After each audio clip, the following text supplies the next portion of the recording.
Mi nombre es Álvaro Abós y soy un escritor argentino, autor de una novela reciente que se titula Criminal Tango.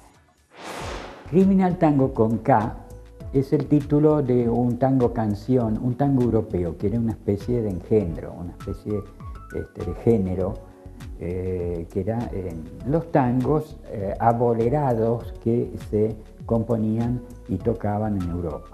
Este específicamente fue muy célebre después de la Segunda Guerra Mundial y se tocó mucho, incluso en Argentina lo grabó Billy Cafaro.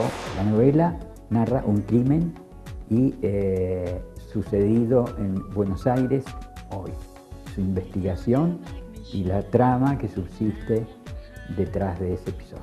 Para mí ha sido una experiencia que tenía ganas de consumar hace tiempo. En general, mis libros anteriores tratan sobre el pasado. Me gusta mucho hurgar en la historia, a veces con más rigor histórico, a veces más ficcionalmente, pero en general trabajo sobre el pasado. Pero tenía ganas de meterme con una ficción que transcurriera en esta ciudad de hoy mismo, imitando, sé que es imposible, pero bueno, son empresas que uno lleva a cabo igual, imitando al cine, ¿no? El cine es lo contemporáneo puro, el cine es la realidad captada hoy, la literatura no, entre otras cosas porque desde el momento en que se concibe una página, se la escribe y luego llega al lector, ya de por sí pasan mucho tiempo. Entonces es imposible la contemporaneidad. Pero de todas maneras lo hice, a sabiendas de esas dificultades.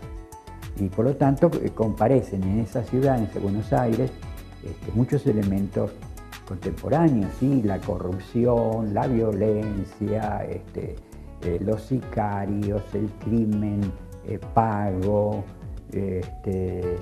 las cuentas sucias, los personajes turbios, la policía corrupta, en fin, es, digamos, un escenario que me pareció indispensable para una historia de un crimen. Mi desafío, un policía en una novela. ¿Cómo se hace eso? Se hace inventando. La única manera que se pueden hacer las cosas en literatura es inventando, intentando por instinto y por alguna documentación e investigación que hice, aproximarme a un verosímil de policía. Mi policía es un ser común, no es un iluminado, no es Sherlock Holmes, es un pobre tipo que apenas le alcanza el sueldo, es corrupto y no es más corrupto porque trabaja en la división homicidios, trata de sobrevivir, vive esa dualidad, ¿no? De ser al mismo tiempo requerido y al mismo tiempo despreciado por el entorno, tiene que aplicar la ley en una sociedad que no cree en la ley. Bueno, lo inventé, le di un nombre que es el inspector, porque es inspector. Juan Muñecas, y la novela tiene una dimensión muy tanguera porque Juan Muñecas, para soportar el horrible trabajo que tiene, toca el violín como aficionado en un refugio, en un reducto de tangueros donde se reúnen a tocar. Y bueno, y el tango interviene mucho, porque yo pienso que el tango interviene en la ciudad de Buenos Aires hoy. Se escucha en todos lados, la ciudad suena tango. También el tango, viene a decir la novela, está en todos lados, como decíamos, está también en el AMPA, está también en el mundo del delito, o sea que no son músicos puros. Algunos son músicos puros, otros son músicos contaminados y otros son muy negros, muy contaminados. Y también el mundo de la música se filtra en todos lados. En Buenos Aires conviven tantas ciudades. Pensemos que somos una megalópolis de 14 millones de habitantes, ¿no? Porque somos la región metropolitana. 14 millones de habitantes, somos la octava ciudad del mundo de extensión. Y bueno, sí, claro que hay muchísimas ciudades.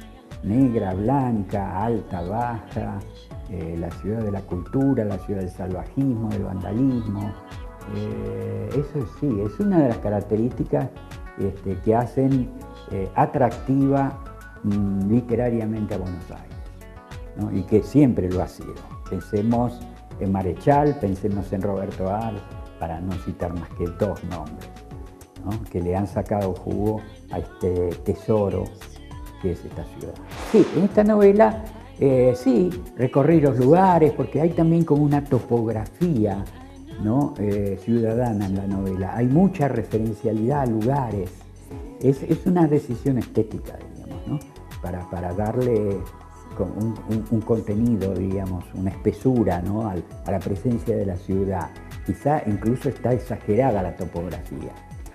Pero bueno, sí, entonces por ese prurito de decir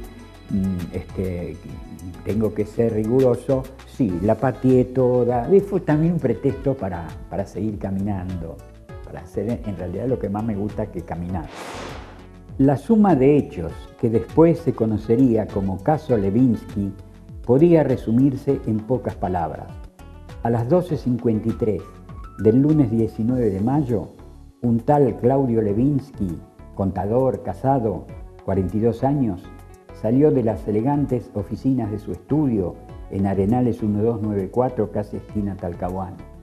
35 minutos después, fue quemado vivo dentro de un ataúd de nogal del Canadá en la plazoleta Wilson, un lugar desolado cerca de los muelles del puerto de Buenos Aires. Vista desde el río, Buenos Aires presenta el croquis de un gran fresco urbano, un diorama de impresionante perfil con un inconfundible perfume a Manhattan. Durante la primera mitad del siglo XX se construyeron decenas de edificios altos y en algunas de las décadas de bonanza que siguieron, la ciudad se empinó aún más, de manera que ostenta un buen rimero de rascacielos apiñados contra la ribera del Plata.